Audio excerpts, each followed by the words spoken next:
Today, we're going to show you how to build foolproof systems so that you can stop being busy and build momentum that fuels lifelong success. And it all starts right now on Mornings in the Lab with Keith, Jon, and friends. Jimmy, let's go.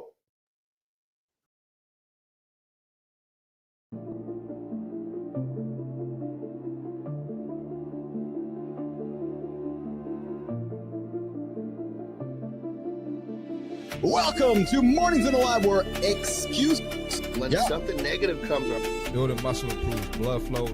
From squirting to squirreling.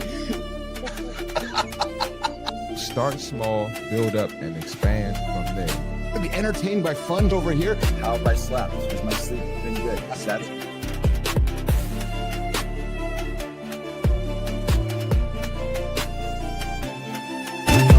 Doesn't come from breaking the rules, you guys.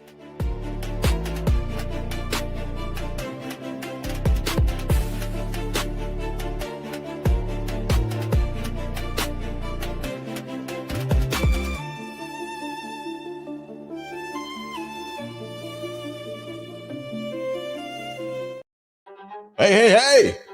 Guess who's back? The uncle, the handsome chief. The little man with the M&M shirt is on. What's shaking, nation? Good morning and welcome to Mornings in the Lab with Keith, Jon, and friends. Which camera? That camera. Your morning show to get your ass out of bed in the morning. Your motivating content, entertaining conversation that gets your mind, your mission moving before when? 10 a.m. Yeah, that's it. Good morning, B-Drive. Good morning, Sullivan. Good to see you guys here standing outside the lab right before the doors open. Now, guys, today on the show. Now, I don't know what's in the water this week, but apparently, good morning, Holroyd, the OG is here. But apparently, we're going to sell it on OnlyFans. Someone actually bottled their bathwater, and it wasn't Uncle Keith. It wasn't the handsome chief. Nope. Holroyd didn't say, hey, chief, I'd like to get a bottle of bathwater for sale. Nope. But a creator on OnlyFans did. We're going to talk about it today. Bottling bathwater and putting it up for sale. Yeah. Speaking of OnlyFans, we definitely have straight talk on this show. So unless you want the kids to learn new words like selling, if you want to teach your kids a business lesson today, take them for a bath, get the bathwater out, put into a jar, a good old mason jar, Adam Holroyd. You know those jars we grew up with, our parents put the jam in? Yeah. Put the water in the mason jar and encourage the kids. Hell, we're not selling lemonade anymore, Neiman. No, we're selling bathwater. Yes. So, hey, if you don't want to teach your kids about the new era of business, aka OnlyFans, get them out of the fucking room. Yeah, true story. This is an R-rated, sometimes X-rated experience. Yeah. And hey, if you're one of those guys who hits the snooze button, I got a word for you. Loser. Yep, true story. Another one. If you hit the snooze button, you are going to miss out on ridiculous conversations that happen every single day here on the show, 8 o'clock Eastern time on YouTube, LinkedIn, and X. Yes, meanwhile, across the globe, a reunited mother and son fell in love. Oh, I'm telling guys, the current events and breaking news we drop here on the show is content that you will get your ass out of bed for. It gets you up, it gets you moving. All that negative bullshit's over somewhere else. Now, we talk fun stuff here. We talk about mums and sons that reunite after 20 years and fall in love together. Yeah, true story. Hey, Bernard, Sully, Holroyd, true story. Yeah, we're talking about humans that are just, I think they call that, well, I know when I grew up, it was called incest.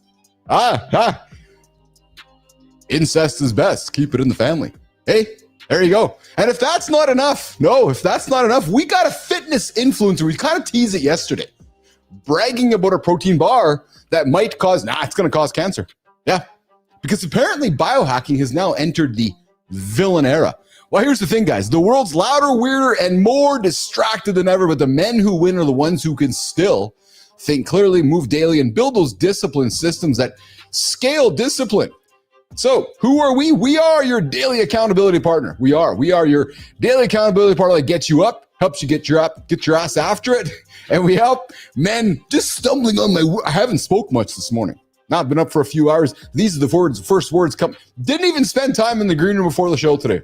Nope. The first words that came out of the handsome chief's mouth were the first words behind the microphone here today. So, hey, while we're hitting stuff, I'd like to invite you to hit the like button, hit the subscribe button, Tell your friends about Mornings in the Lab. Come say hi in the comments. The vertical stream's active. We're going to check the horizontal stream here in a couple moments as well.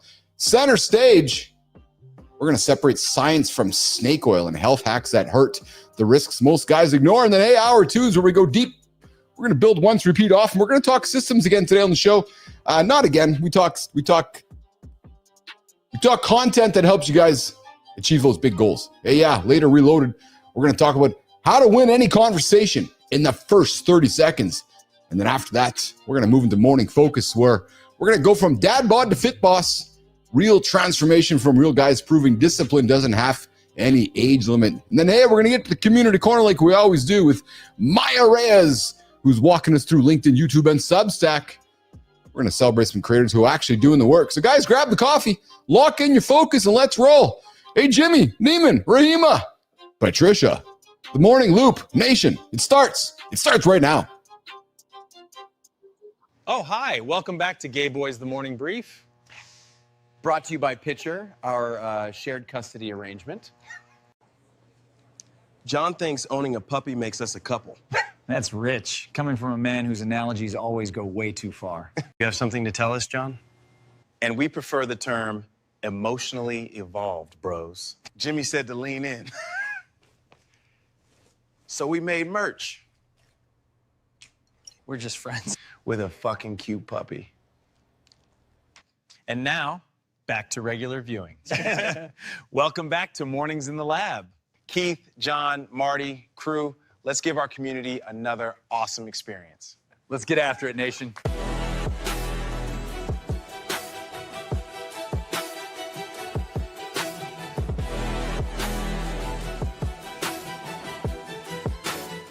Handsome Chief is speechless. Sterling and Preston, Neiman, Jimmy, Pitcher, you guys do not fail to impress. Oh, wait till we show Johnny that one. Johnny's got some BS happening with his socials this morning. He sent me a little text. So I'm excited to show John that whole situation. That's good. That is fucking priceless, man.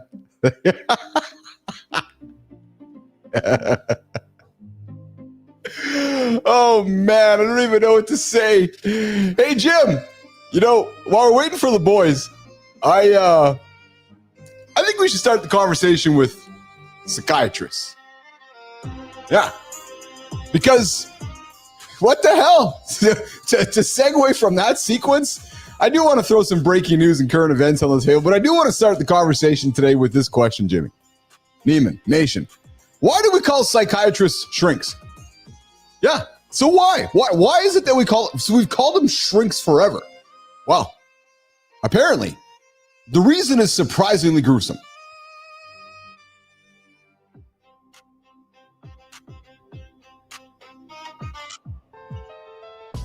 What if a word you use every day has a history so dark, it could change the way you see the world?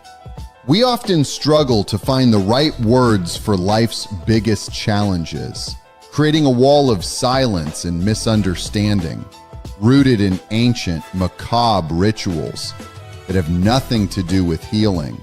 By choosing our words with intention, we can dismantle these invisible barriers and build a new foundation of understanding and support. Change your words. Change the conversation. Quite interesting, guys, when I was putting the show together today. Because forever we've called psychiatrists shrinks. And it's like, well, so why do we call them shrinks? It seems like a negative, certainly not a positive way to look at it. Well, here's the thing. The slang that we use, being a shrink, it reflects this long history of stigma towards mental health that we are admittedly trying to change here on the show, right? And it all starts with our two boys in the morning, Sterling and Preston, emotionally evolved, Sterling and Preston. But the slang of shrink reflects that history of why do we use the word slang? Well, we've talked in the show before the power of words. Man, words can move mountains. Words can move human beings. And knowing the story, I'm hopeful might help us retire the cheap shots, or, Neiman, It just might help us accelerate the care with respect. We're just going to tell everybody, hey, bro, I think you're a shrink, but I love you. Yeah. The what do we call that? The bully love sandwich. We bully, share, love, bully again. So the next time you are sitting back thinking about going to a psychologist or a shrink, you might want to just re-choose how you want to use the word. So shrink, Jimmy, the origin of shrink is short for head shrinker. So the thought before was, if you needed to go somebody to go help your head, Sullivan, you're thinking, well, it's a shrink. And it's a derogatory comparison popularized in mid-20th century pop culture. Now, I've never seen a shrink. No, I did have a rhyming word there. I almost said. It's funny. Some days after the show, I think to myself, did I say some words there that I might not want to say? The brain is faster than. So what rhymes with shrink? Listen, I've spent my own time at my own psychologist and therapist throughout the years, but I've never called him a shrink. Nope. And then as we turn this term through cultural pipeline, movies, comics, and comedy in the 40s and 60s spread the slang as psychiatry was poorly understood and often mocked. And then by the 70s, it became quite normalized where folks used it all the time. Now today, many consider it absolutely dismissive, respectful, encouraging, help pinking. Yeah, so B-Drive, I wasn't thinking pink. I was thinking something else. Encouraging, help seeking, and reduce stigma. So as you go through your day today, and as we continue to evolve, the idea of mental stigma and so forth, let's choose our words differently. Let's move away from using shrink, because words build culture, guys. Words build that culture, but the language that we use, well, it opens doors to care. Jimmy, let's go to the conversation desk. Let's see what Sterling and Preston have cooking today. You ever wonder why we call psychiatrists shrinks? Turns out the reason's darker than you'd think. Not every health hack helps. Some can actually set guys back hard. Stick around for that conversation. Some people build things once. Others build systems that repeat themselves forever. Guess which group wins? Imagine if you could win any conversation. In just 30 seconds. We'll show you how. What if the real transformation isn't the six-pack, but the mindset behind it? It all starts in the mind. That's what you can expect today, nation. Among other things. Keith, back to you guys in the studio.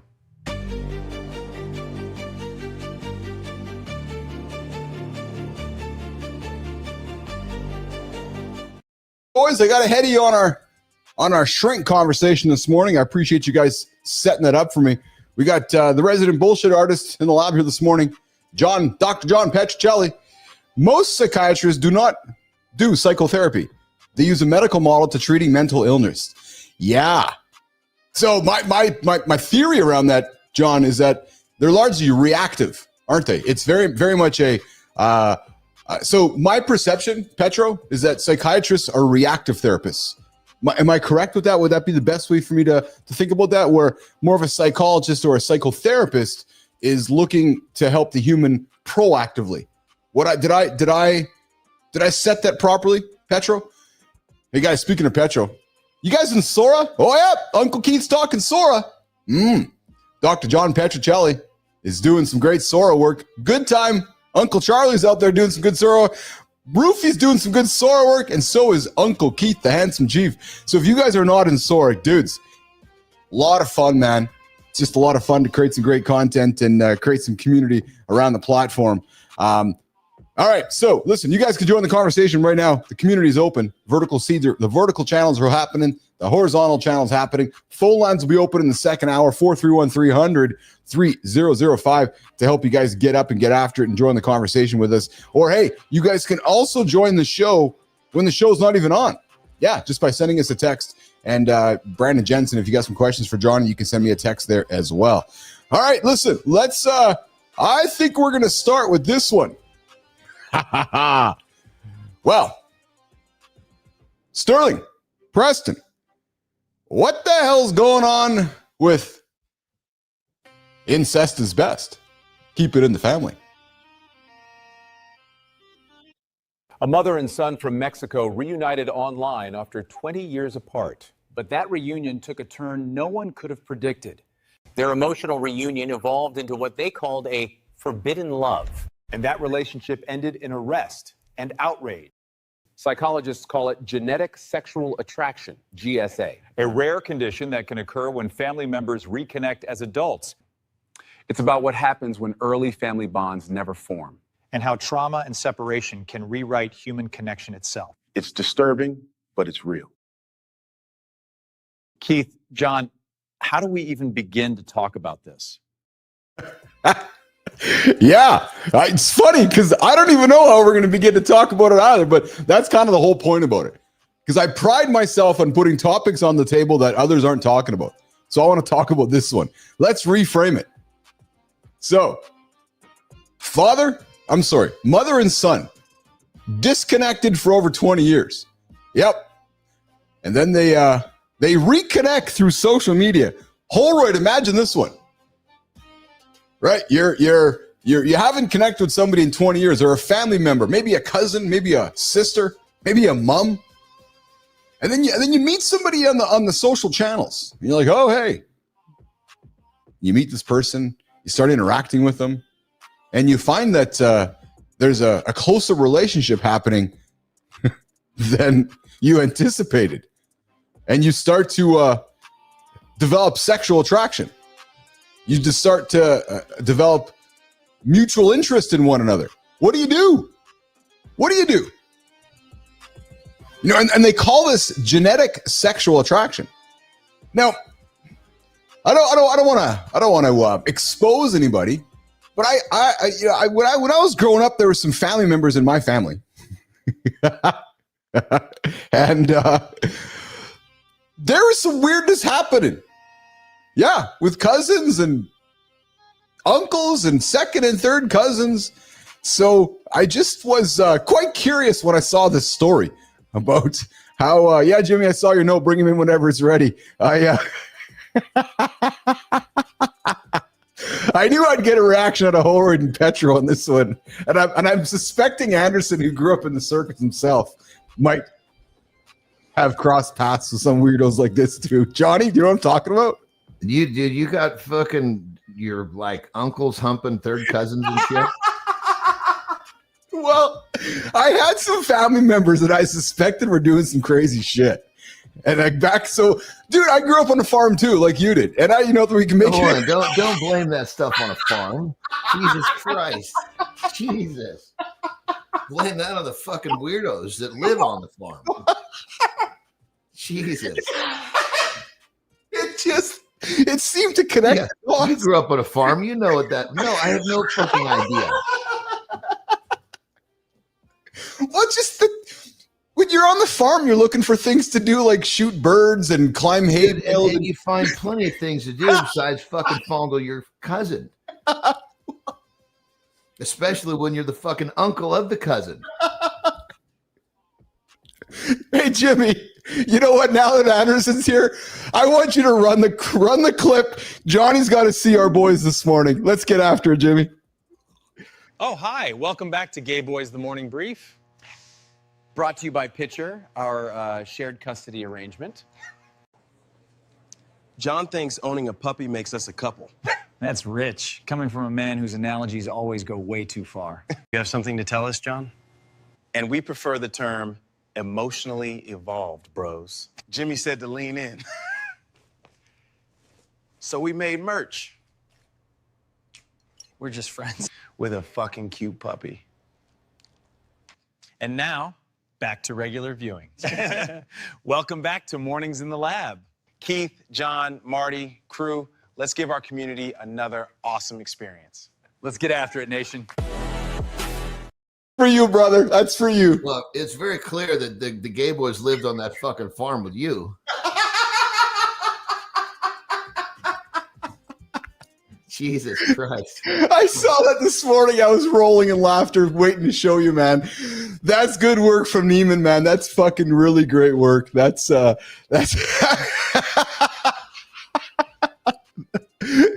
how how are you, man? How was the last 22 hours? Let's shift gears a little bit. Good morning, Lauren. Hey, Lauren was getting after it hard this morning, man. Yeah, getting after it pretty hard this morning. Brother, how was your last 22 hours? How did you get your shit sorted out this morning? That was good. Yeah, you know, it's not sorted this morning, but it never is. You know but it's actually so fucking good.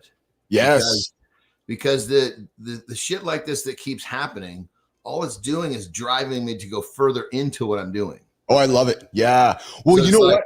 I was like, okay, Jesus Christ, I guess I got to take another step. So here we go. Well, so I fucking reached out to the crew. I said, hey, because you know we had this happen fucking last week. I said, let's fucking run a repeat on a different account, you know, and you know, I'll talk to you in 36 hours, which is what it took him last time. And then it's like, okay, well, then I reached out to the guy that's creating my new platform. I said, okay, let's turn up the volume here because we need to start relieving some social media pressure. Yeah. And he's actually like a really, really cool, like when he thinks that you need something, it's a different job to him. Oh yeah. Yeah. You know what I love? So can I tell you something? You maybe you recognize this, maybe you don't recognize this.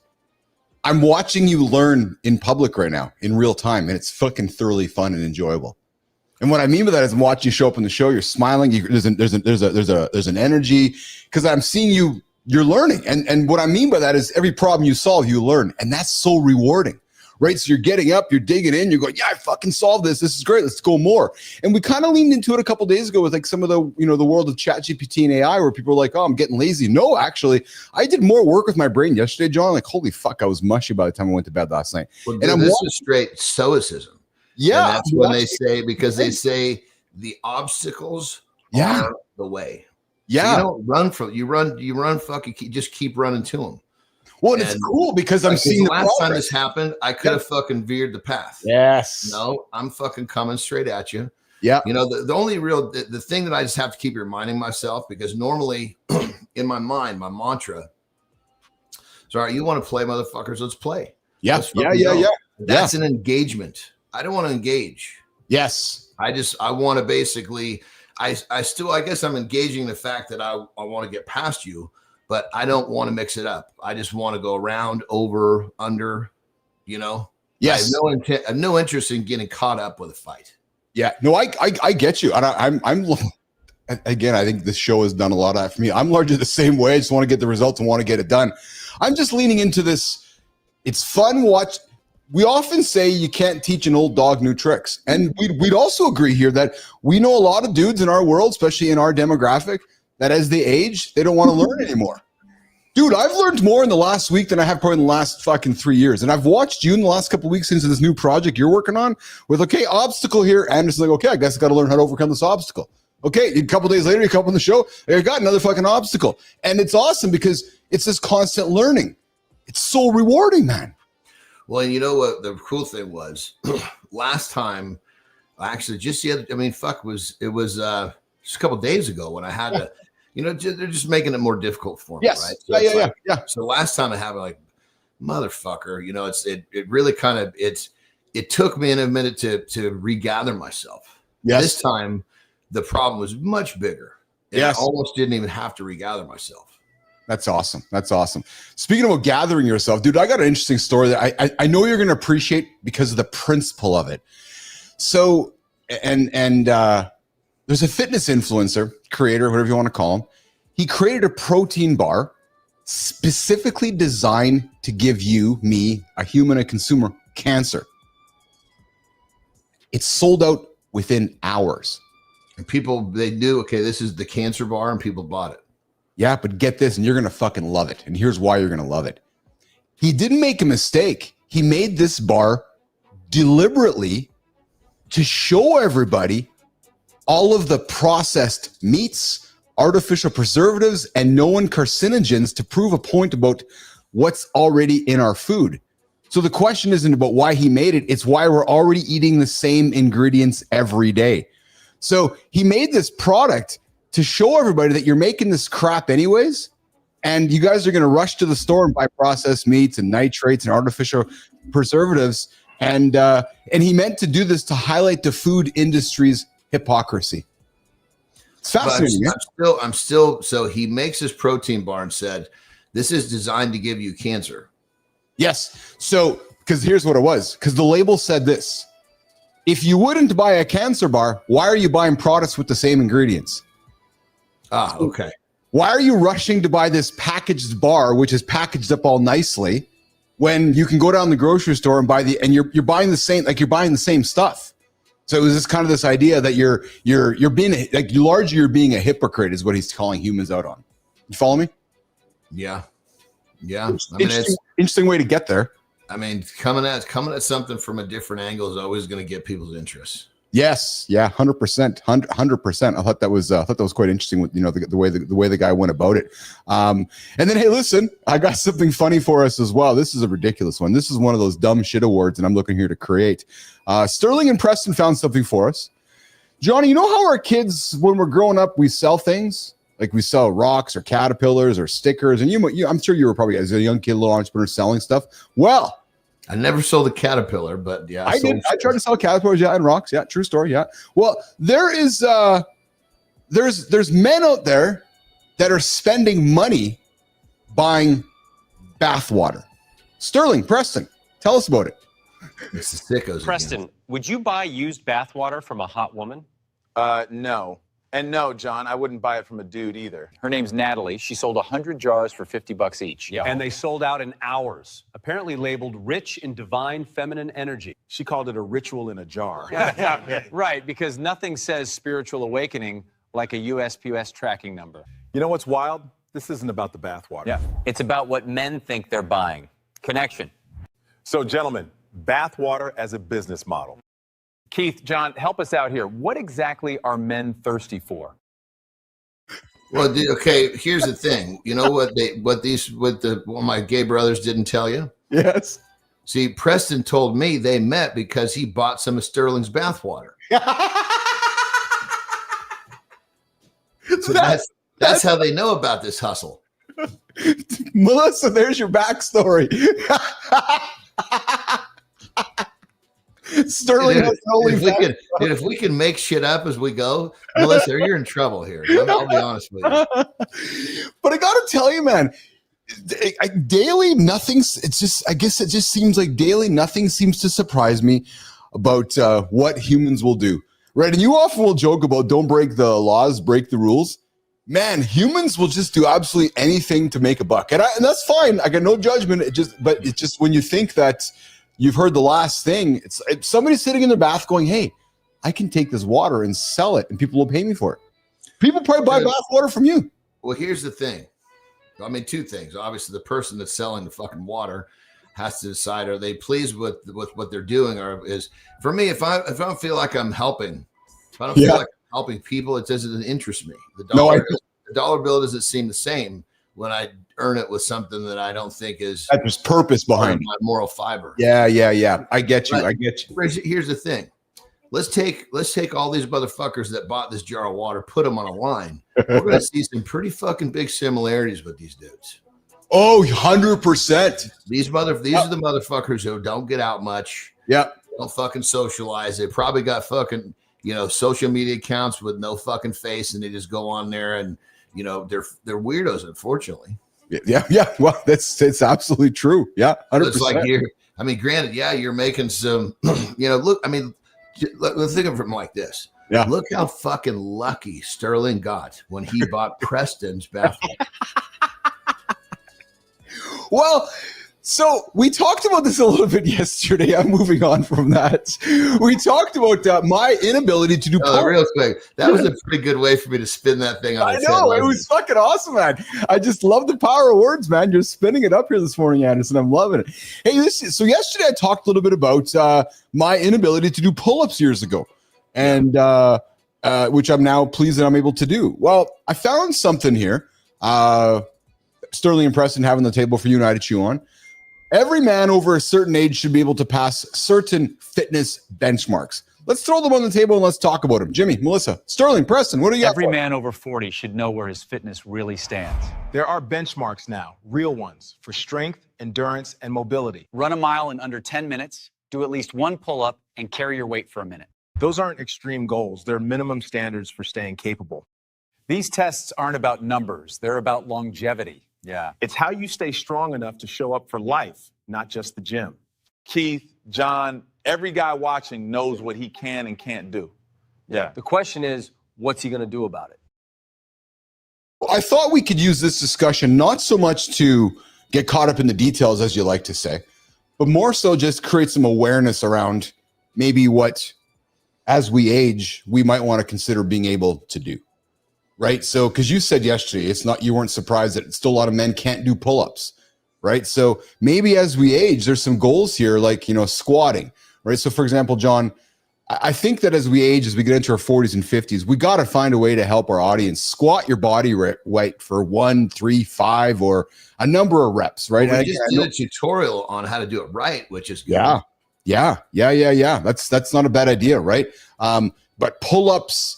Right, so here's some of the consistent numbers that have been put on the table, the list, and that has been compiled. But running a mile in under 10 minutes, right? So I'm not sure if you're able to do that. I'm suspecting, do at least once. I've got I don't really run much because it's hard on the body. I stopped doing it a while back, but yeah, I've got the I guess you'd say the cardio endurance for it. Yeah, I just don't spend it in that variation of exercise. Yes. Yeah. Push-ups, if, as we're aging, we should be able to do push-ups. 25 to 40 is something that we should be aiming for, right? Touching our toes, right? Balancing on one leg, right? And again, to you, you're thinking, fuck, I just do this shit normally. I'm suspecting to many of us, we don't. Well, if you think back, back in let's say when Kennedy was president. Yeah. No, seriously, that era. Yeah. What the requirements was for physical education. I mean, most people in America can't do period. And these we're talking, 14-year-olds. Remember participation? Was that like a thing in America where it was like wasn't there some influencers when you and I were growing up that were trying to get us to move? There was some of that initiatives, right? Getting people moving before. Remember? I mean, dude, as soon as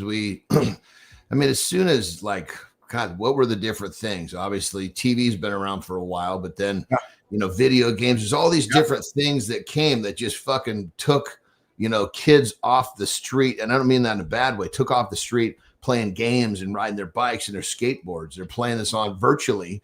Yes. Next thing you know, these fuckers are sitting on the couch eating Cheetos, and all of what we're talking about just disappears. Yes. And, guys, these numbers really aren't about vanity, and that's not why I'm putting them out here for conversation. They're really about function and longevity. What about self-confidence? I was just going to say in confidence, man. Yeah. That to me is like the most important thing, right? When I I was talking to muscle member, I had gotten away from doing pull-ups for a while. Well, I got back into it last few months and banged out 10 yesterday. I got off there. I felt so good about myself. Crushed a good shoulder workout again here today, and just being able to do things that as we age you can't take for granted. So guys, not about vanity, but longevity, function, and most importantly. Well, and here's the thing, brother. Here's the thing. I was just talking to I remember who I was talking to, but we're talking about parenting. Yeah. And it was like, I recognize that the kids, and this is Jesus Christ. I'm 53 now, so we're talking 10 years ago ish. 10, roughly when I was, say, 43. My kids were in that middle school, early high school is where, actually I did it before that. It was when they were in elementary school. I realized that the kids had become so soft that I needed to basically help them assess their own standard of difficulty, not what everybody else thought was difficult. That was something I saw really fucking early. Yes. And so, I would just the way that I would have them live their lives, the things that were easy to them, other kids like, I can't do that. And they would literally just say, I can't. And they're not even trying. So it really comes down to, if a person can, number one, let go of the idea that they think that something is difficult, largely because the people around them have convinced that it's difficult. And number two, start to take some action moving forward. those two things right there would change lives massively, because as soon as you let go of the idea that you can't and you start making just effort, forget progress, effort will lead to progress very quickly. Everything changes so fucking fast. It's incredible when we put that word can't in our brain, how it just shuts everything else off, doesn't it, John? Yeah. That means you're not even going to try. Yeah, I know, right? It's like, the moment that T, that consonant, that hard consonant comes out, it's like the doors are closed and your brain's like, nope, done. Dude. Yeah. I mean, I remember waking them up, going for, we wouldn't run very far, half a mile. In those days, I actually ran, but I ran for them. I never ran for myself. Yeah. Yes. And they fucking did not like it. And they used the word hate a lot. Yes. But in those situations, I let them say whatever they want, as long as they were doing it. Lauren says it best, right? If you're going to be alive, why not make the most of it? It's true, right? We got these. When you start your day doing something difficult, yes, everything else becomes easier. And what happens is you start to change your personal standard of what's difficult. Like for me, what's difficult is, most people have a hard time comprehending what I think is difficult. Like, how do you do that? Right? Well, if I should rephrase that, they think just what is easy for me is difficult. But when I explain something's difficult, they're like, I don't even think I could do that. It's interesting to hear you put the word difficult on the table, because I'm wondering if we as humans have put the wrong meaning behind difficult. What I mean by this, John, hear me out here, is that doing what we do every single day, every 22 hours, to many would think that, it's easy. The guys just get up and sit here and just talk for 2 hours. No, it's actually extremely difficult to get up and be on camera and the light every 22 hours. But the point to me, though, is the difficulty is showing up every single day. What most humans are unable to do, and the simplicity around that one concept. Well, that's good. Could I interject real quick? Yeah, I want to just be a part of this talk, because we're playing ping pong, as you say. 100%. Yeah. So we say it's difficult to get up and do this every day. Yeah. But it's a fucking piece of cake, joke easy for me to do this. Oh, so me too. But when we say this, we're trying to help relate to the people. So we need to be a little bit more, Yes. When I say this is difficult, I'm relating to you that think it is. Yeah. No, I'm with you, Anderson. This is a fucking joke, because if I wasn't here at 5 a.m., I'd be doing something else productive at 5 a.m. Well, and I'd be doing that every fucking day too. But you're actually making my point in many ways, because it still baffles my mind. We got a lot of podcasters, a lot of people making content. Bitch, they can't get stuff done. They're like, I don't got time to do it. Like, just hear me out, Anderson. Every single day you can sit down, put Keith and Jon aside for a quick moment. Get up in the morning, do your content for 30 minutes before fucking 6 a.m. or 7 a.m. before everybody else. And then get to work for the rest of your day. Like to your point, though, like, you're done this show before the rest of the world wakes up. You got all your content in the bank. You have a live conversation. You're creating your brand, and it's done, which is my point. And you, I know you don't like when I say this, but I'm going to say it to make a point. You're getting up anyways. Like, you're getting up. You're like, okay, I got a reason to get up, whether I'm going to go to the gym and train, whether I'm going to go work on the project with Keith on the show, or whether I'm going to go work on a different project. I'm getting up. And that's what baffles me on how many humans look at you and I going, wow, you guys do that every single day? Like, well, don't you get up every single day? Like, don't you go to work every single day? Like, don't you go to the gym every single day? And I guess because you and I take it for granted that that's just what we do. That's why I just think I just roll over and just do this. When I say it's hard, to me, it's the business of building this, which is the hard part, right? Because nobody, building a live show in the morning every single day, Matty Roof's doing it too at 7:30. It's not a normal thing. But just getting up to be here, fuck, man, it's just what I do. You know what I'm saying? Yeah, 100%. And kind of going back to what we're talking about. Yeah. We've set our own standard of difficulty. Yes. And it's because our standards are. And this is the law of attraction. Yes, it is. Yes, it is. Because, you and I, we were drawn together because there's very few that share this viewpoint. And so, it's like it's like the the two in PE class, the two fucking kids that get picked last, they tend to want to huddle together. Oh yeah. Where were you? Because they understand each other, right? Yes. There's that same bonds on the front end of the pack. Yes. I just didn't experience that until I got later in life. Yes. Yeah. I was the class clown in class. Were you? The class what? The class clown. No, dude. Are you kidding me? I was trying to fucking avoid attention. Jesus Christ. I was encouraging Jody next to me to eat the glue. Yeah, eat it. Yeah, no, that was not me. All right, let's do this. I think. Do you need a break? You want to do a quick break? Because when you get back, let's talk health hacks. Let's talk about some health hacks. I got some questions for you around health hacks that I'm thinking most guys ignore. Might lead to some of the peptide stuff. Let's talk health hacks. You're my human experiment. Let's do a reset. Why don't you do a break? We'll come back, have the conversation. We'll do lifestyle to the top of the hour. How does that sound? Good to you? Let's go, man. Let's do it. All right, Jimmy. Let's walk Andersen out of here and get him to do a quick little break. Hey, Jimmy. Yes, Matty Roof was the class clown too. It looks like I'm not surprised by that. Actually, I'm not surprised that he was the class clown. And but John Petrocelli comes in and says that actually being into one's job can make the difficult feel easy and fun.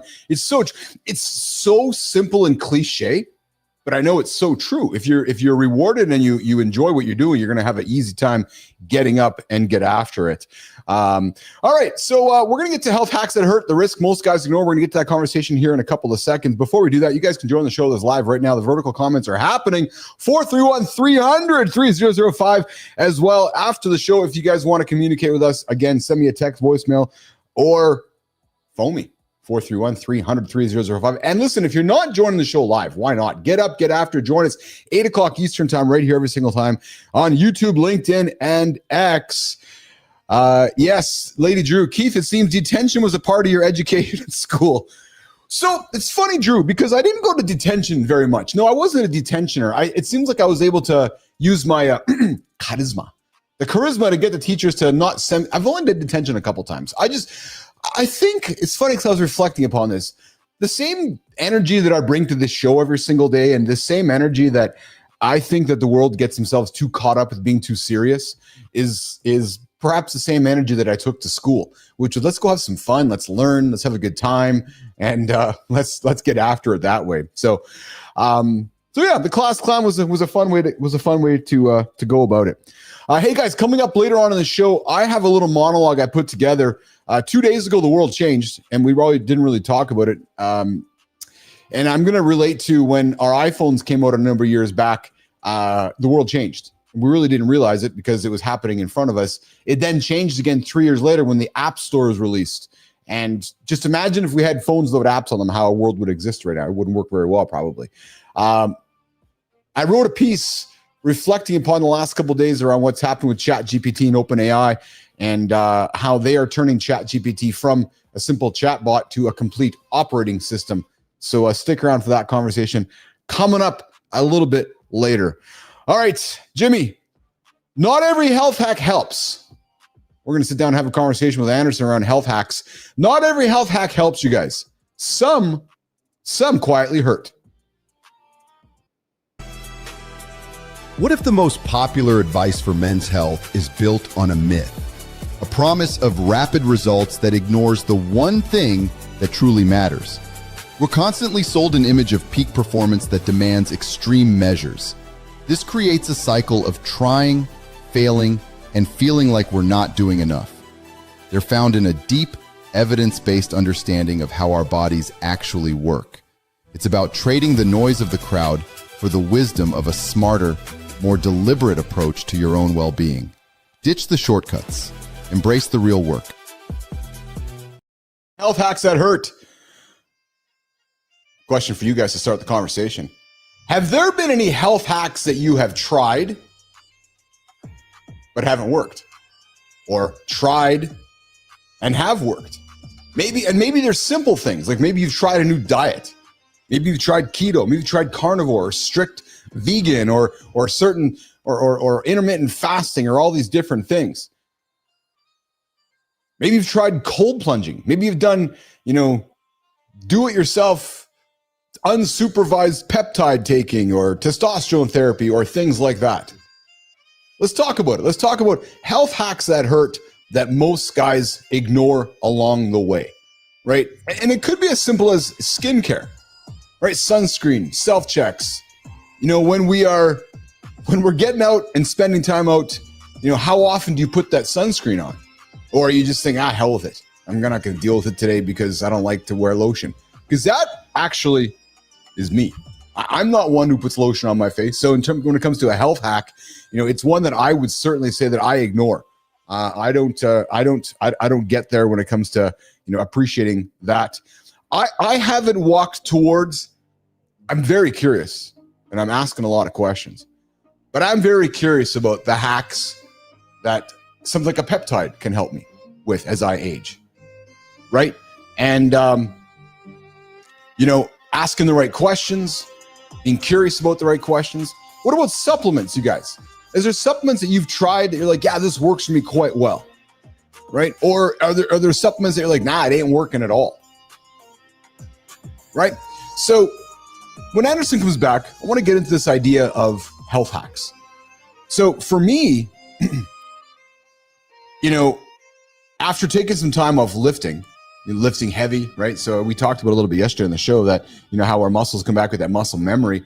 You know, the reality is you lift heavy, you take some time off, you get back into it, good chance you have a good chance you're going to max some injury risk because you're jumping back into something quite aggressively. So what you might want to consider is rebuilding that volume and, you know, getting into that intensity, you know, quite gradually. Now, I've talked before about cold plunging. I don't do a cold plunge. I have been over time working my way in through the cold shower system, right? Where, you know, I joke about counting the Johnnies or counting the Martys. I don't count the Lorns because I wouldn't get out of the shower. But you know, it's walking towards that fear. It's walking towards things that we don't like to do, right? What about neglecting mental health? We kicked the show off here today around, you know, folks using the word shrink to identify and talk about our psychiatrists. Well, you know, sometimes ignoring and suppressing mental health issues will raise stress, increase that depression. So leaning into support, you know, we talked with Petro here earlier, you know, the idea of the psychiatrist, their purpose in life is to treat, is to react, where sitting down with a psychotherapist or sitting down with a psychologist, you know, is something you might want to consider for a proactive approach to your mental health, right? One of the things that I know I am not good at is taking care of the untreated aches, which often could sometimes become chronic, right? And my point with that is, you know, if I've tweaked something here or tweaked something there, I often won't complain about it. I'll just deal with it, right? Johnny, let's talk a little bit about health hacks. As you were coming up through strength and bodybuilding and wrestling, you know, you made a comment yesterday where you're like, yeah, I started, you know, chomping down 500 grams of protein because it was something I needed to figure out for myself. As you were going through your journey and health and fitness and so forth, when did you realize that hacking the norm, breaking the rules, was the way that was working for you? Did you see the results in the mirror? Did you feel it in your brain? Was it? You want to hear the story of my first major experimental discovery? It happened completely. Yeah. It was just, I didn't really even mindfully do it. I just stumbled across it and I was like, whoa. If this made that change, I can't fucking wait for what else I can, you know. So you want to hear that story? Is it sleep? Yeah, I do want to hear the story. I do want to hear the story. Yeah. Okay. You know, I just took a dump and I didn't finish it, but I'm going to just hold this one. I thought I finished, but now I sit down. It's like, hey, you left too early. Anyway. Okay. So I'm 19, freshman year of college. And it was like, there was no information. You didn't know what the fuck to do. And you're trying to build muscle. I'm doing everything I can under the sun, you know, asking people questions. Nobody that knows what they're talking about will actually speak to me because that's kind of the way it was back then. You had to earn the right to talk to the guys. Well, you're seeing the commercials for wheat. So I started eating fucking loaves of wheat bread. Like, seriously, literally fucking loaves of wheat bread. Right. So I'm like, it's, I'm like going to, excuse me, this is senior year of high school. Forgive me. So I'm going to fucking school and I got a fucking brown bag, like a grocery bag. And it's got 2 fucking loaves of wheat bread. That's my day of eating. Are you kidding me? Swear to God. I'm sitting at the fucking table with my buddies. I whip out a fucking loaf of wheat bread. They're, what the fuck are you doing? I said, I'm trying to build muscle.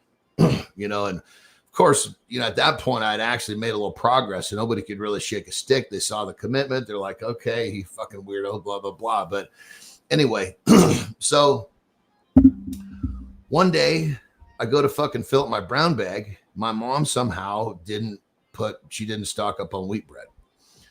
Oh, fuck, what am I going to eat today? Well, I'm looking through the cupboards. What do I find? I found a whole bunch of fucking tuna. So I guess I'm eating tuna today. So I just, reached in and fucking pulled out 6 or 8 cans of tuna, dropped it into the brown fucking bag, put a can opener in there, put a spoon. I think I dropped a fucking bottle of mustard in there. Off I went. Right? So I'm eating, because keep in mind, I'm eating at break, I'm eating at lunch, I'm eating every chance I get. So I go to the gym that afternoon, early evening, and I was like, something feels fucking different here. And by the end of the workout, I was like, God, I just feel different. And so I'm sitting there going, what was different today? And of course, those days I was still a little dense, especially when it came to, and it came to me before I was done. I was like, holy shit, I ate tuna today. So I was like, well, fuck. I didn't care what it was. I'm going to eat tuna again tomorrow. So same fucking thing. Mom, make sure we don't run out of tuna, please. After like 3 fucking days of this, there was zero, and I mean zero question, my performance had gone up substantially. Because in those days, all you want to do is bench a certain amount. You know exactly what you can curl, what you can do. You know it all, right? Your those inches is your metric, right? Yeah. And the weight in those days is what it was. Yeah. Right? Yes. I mean, you're doing everything in sets of 5 at those. Yes. Days. I just did sets of 5 of everything. Yes. Didn't matter what it was. I was just trying to get anyway. So I was like, okay, this tuna. And I'm like, what is it about the tuna? It's fucking fish. And I was like, holy shit, it's fucking protein, because macros really hadn't entered the equation yet. Macro wasn't even a term. Yes. And that was the part I was struggling with, because I was like, okay, I'm going to keep eating tuna until I figure out what the fuck's going on here. But then it hit me. Holy shit, it's fucking protein. So then, and this is right about the time when things had kind of shifted and I started going to college and being more responsible for my own food. So I just stayed lean and heavy into the protein. And shortly after that, I started eating a 4-pound sack of chicken breast from Costco, because that's what they used to have. And no matter which way I went with flesh, it didn't matter. I just kept fucking going. So that's when I left the carbohydrate behind in terms of a source of getting strong, and put the protein in. So I was 19, 20 years old, and I've been focusing. I've been basically a protein hunter ever since. That is fucking incredible. What's incredible is that I've known you this long and I haven't heard this story yet. I love it. Yeah. And then Good John said something which I got to lean into too. Mustard on tuna. Well, I mean, you didn't make it. It was just, I knew I'd eaten a can of tuna with a spoon out of the can. And I knew it was really fucking hard to swallow. Yeah. So fuck, it could have been anything else. I just grabbed the first fucking sauce that I found in the house. You know, it's about mustard. You know, it's also surprising to me. And you and I joked about this a couple of days ago on the show, because it's now so like an obvious duh thing, which is we are what we eat. Right. So when the light goes on for you, which was going from bread to tuna, you're like, oh, yeah. Well, and you think about it. I mean, I might have wasted years to find that discovery had my mom kept wheat bread in the house, but I was eating it faster than I had kind of stepped up. I had started eating an extra loaf per day, and I didn't tell her. So I was going through it faster than she recognized. I remember when whole wheat became marketing's shiny star there for a while. That's what did it. That's exactly what did it. Yep. The farming industry, the agriculture industry is like, hey, we can now make whole wheat, and it's got this benefit and this benefit. And next thing you know, every commercial we would watch, every freaking morning commercial, it was all whole wheat, whole wheat, whole wheat. And it was like, you can eat bread and be healthy. I remember that, John. And they were demonizing beef. Yes. You eat beef, you're going to fucking die. I remember. Man, I remember. Only time you eat beef is if you're eating a fucking hamburger, because you got to limit your beef intake, because they were pushing fucking wheat. The lobbyists had suppressed beef and fucking brought wheat to the forefront. But since that age, and 4 pounds of chicken, it's roughly 400 grams or per little less. But I mean, let's talk pounds, not grams. Yes. I've eaten at minimum of 4 pounds of flesh, pretty much. I mean, there's been days where it's not been, flesh, but I mean, my goal has been to get down flesh, 4 pounds a minimum. And I've done that, I'm 53 now. We're talking, so it's 20 to, roughly 33 years. I mean, there were days where I would use protein powders to keep that level high. Yeah. You figure, 400, 500, 600 grams of protein was going down for the last 30 years. Wow. And again, I'll just repeat this one last time before we do a lifestyle tip and reset. This idea of you are what you eat. It's just so obvious, Anderson. It's so obvious. If you lay on the couch and eat Cheetos, you're going to look like a fucking Cheeto. Strong beats shiny. Choose habits that last.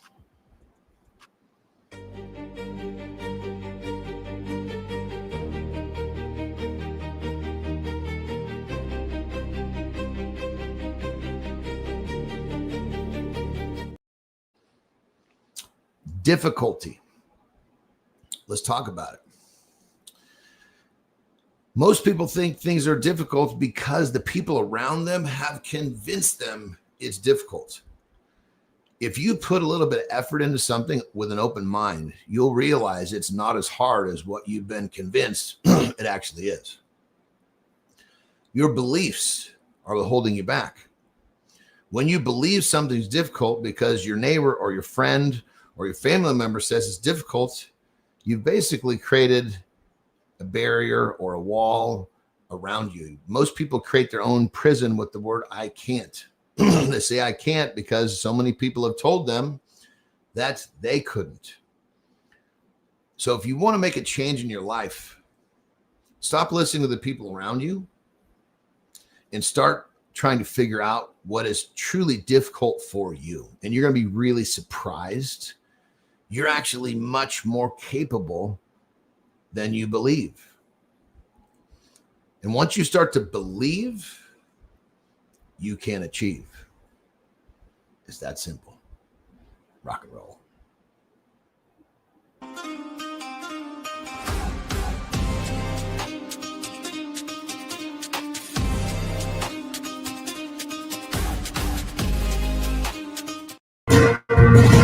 Hey, good morning. Good morning. All right, nation. Welcome back to hour 2 of Mornings in the Lab with Keith, Jon, and friends. My brother from another mother, Jon Andersen, and I get after it every single day, 8 o'clock Eastern time, right here. YouTube, LinkedIn, and X.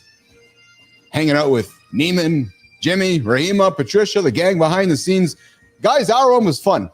We opened the loop digging into the real reason psychiatrists got labeled shrinks, or as like Petrocelli would say, better than being called a rapist. And let's be honest, that story was probably a little darker that first cup of coffee this morning, but it was interesting. Center stage, we exposed health hacks. We learned that eating 2 loaves of bread does not build muscle. No shit, Sherlock. And if you're just joining us, you missed some premium real talk like subscribe, drop, comment, and all the good stuff that we talked about in the first hour. Yep, actually, we had some great conversation. Guys, Mornings in the Lab is your daily accountability partner, your live morning show. We're here to help you start your day right with laughter, insights, and discipline that lasts longer than that pre-workout buzz. Hour 2, guys, we're going to build some momentum here. We're going to get into the deep dive. We're going to talk a little bit about systems at scale. I'm actually working on that right now behind the scenes inside the lab. We're going to talk a little bit about that. We're going to talk about how to win any conversation in the first 30 seconds. Because communication is leverage. And we're not talking about winning, but getting the results that we want, because leverage scales everything. And after that, we're going to talk morning focus from dad bod to fit boss, real transformation that proves consistency beats talent. Maya Reyes is going to join us for the community corner. We're going to spotlight some creators who are walking the talk on YouTube, LinkedIn, and Substack. So buckle in, guys. Let's get into it. Let's get into the deep dive this morning on Mornings in the Lab with Keith, Jon, and friends. Why do some teams execute flawlessly while others stumble through the same mistakes week after week? You've built something that works, a process, a team rhythm, but when you try to scale it, confusion spreads. What felt tight with 5 people becomes chaos. The breakthrough? Systems don't scale. Documented, repeatable systems do. One crew, one process, 2 clean cycles. That's your proving ground. Build it once, document it, then watch it multiply. I want to talk systems, guys. Systems that will scale. Because what I have learned, you can fake your way to a certain result. But to get past the fakery, in my experience, you're going to need systems. Because operators win, system leaders, system owners win with what works now, but it's packaging it up so that you can scale it beyond what you've created now. So I got some invitations for you guys as you're listening to this conversation right now. And I'm not talking theory. I'm talking playbook. I'm talking, dotting I's, crossing T's to build something that's sustainable over and over and over. Let me give you an example. Over the last number of weeks here on the show, we've purposefully paused much of moving forward. Why? Because we know we have built something that works. We've built a morning show that works every single day, Monday to Friday, 8 o'clock Eastern time. We've got a 2-hour plan that happens. And you guys who've been around here long enough know how the show works, broken up into essentially, 8 15-minute segments, 4 30-minute segments. So now that we had the framework, we've been working hard on putting guardrails in place, protecting time. We've been working hard on, documenting processes. We've been working hard on automation. We've been working hard on empowering folks around us to own tasks so that as we continue building the team, you've heard me tease a couple of days here that we've added Patricia to our team. Well, Patricia only joins the team if I've got Jimmy, Melissa, and Rahima and myself sorted out. What I've learned, it's hard to teach and scale when you haven't taught and scale yourself first. Jon, let's talk a little about systems, man. You are a systems freak. Yeah. When you put a system in place for yourself, how have you taught others to build their own systems for their own success? Well, I think first thing about a system, what you got to understand is people get lost in a goal, right? Oh yeah. Okay, you want a goal? That's great. We want that goal. That's wonderful. How do we get that? Well, first thing you got to understand is that you're really not going to get your goal. Your goal is just where you want to get. That's your destination. Yes. What you're going to get is your standard. Yes. What is your standard? Okay, well, your standards are supported by your systems. Oh, I'm hanging on this because I like this. Yeah, so it's very simple. It's like if you want to raise your standards, you've got to create systems that will support your standards. So once people understand, holy shit, now I understand how to build the fucking house. Now they're much more motivated to start implementing systems to raise their standards. Standard goes to system. System achieves milestones. Milestones gets to the goal. I like that. It's interesting because the system creates the standard. And if you build the systems well enough, your standard reaches the height of the goal. You don't really ever reach your goal. You just accomplish your standards. When your goal and your standards are at the same level, you've got to the finish line. I'm liking this because Elon dropped something days ago, which I keep going back to in my head. And he's like, he was talking about execution and how execution is so hard for humans, right? And it was related around this idea. He goes, let's just talk about going to the moon because most humans on Earth have just this, let's go to the moon. Well, going to the moon seems like it's relatively easy. It's just up there. Just get up there and go.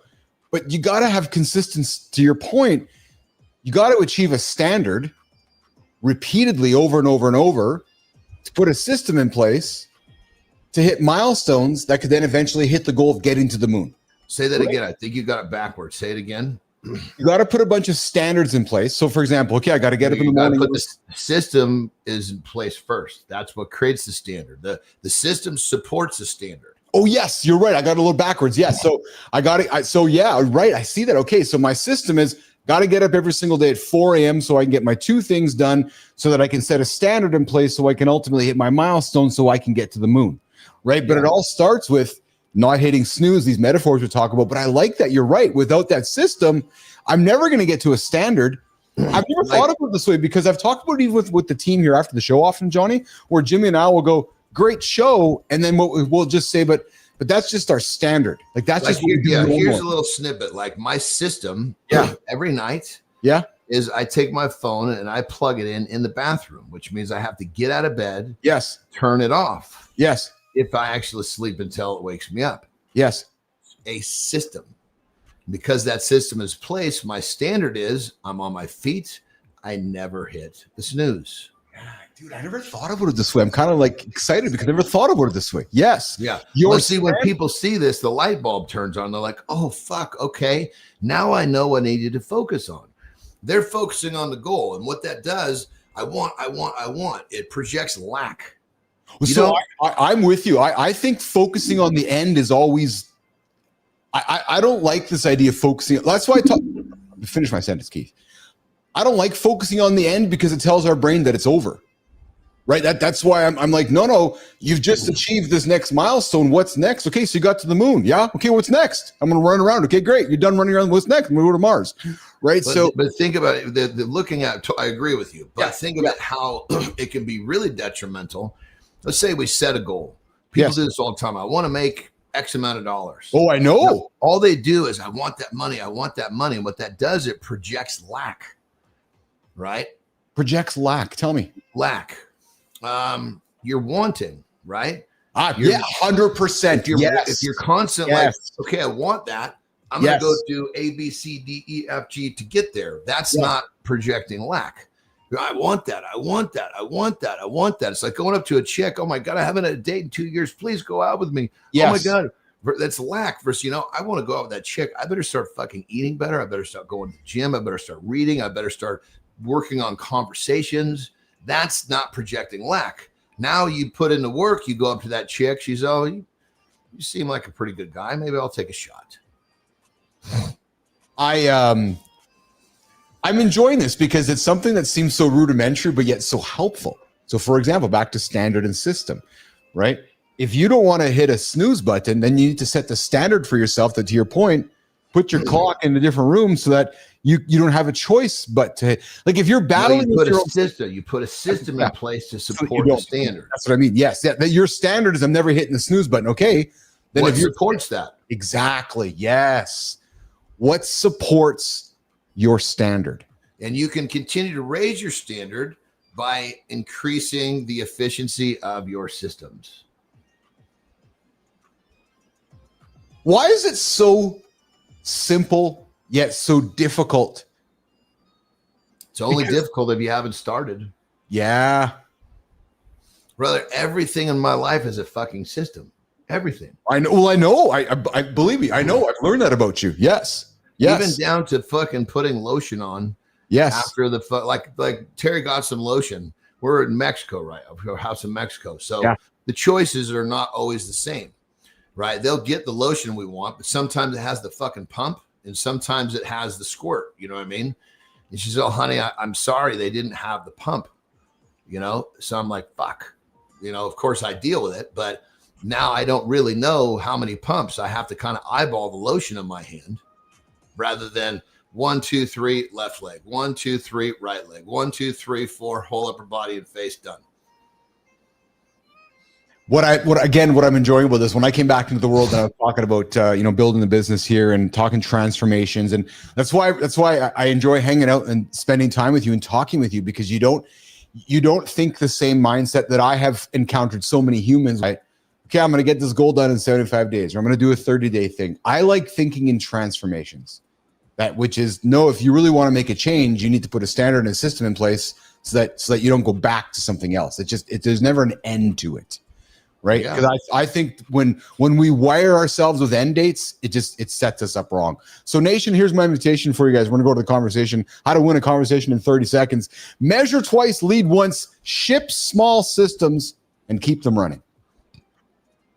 And in the littlest things is where you start. Yes, absolutely. All right, guys, let's get over to a conversation topic that I want. Let's just talk about. Most people have systems on things that are not helping them. Oh, 100%. And those systems work like a fucking charm. And those systems are holding them back. Like they know exactly what they're gonna fucking order when they go to fucking McDonald's before they even get there. Yeah, but you put them in a position where they're gonna, do something productive, and they're like, "Well, fuck, I'm not sure what I'm supposed to do." That's because you fucking put all your effort into your systems are supporting all the bad shit in your life. Well, that's when somebody needs that. That's when somebody's is trying. Everybody has systems in place. Yeah. Where are your systems? Yeah. It's just trying to find the courage to make significant change to put a new system in place. Right. It's when that light bulb goes off. It says, okay, I need to make a change in my life. Well, here's how we can make a change. You can change somebody's life when you walk into a room. And you can do that by winning the room in 30 seconds by making the other person feel seen.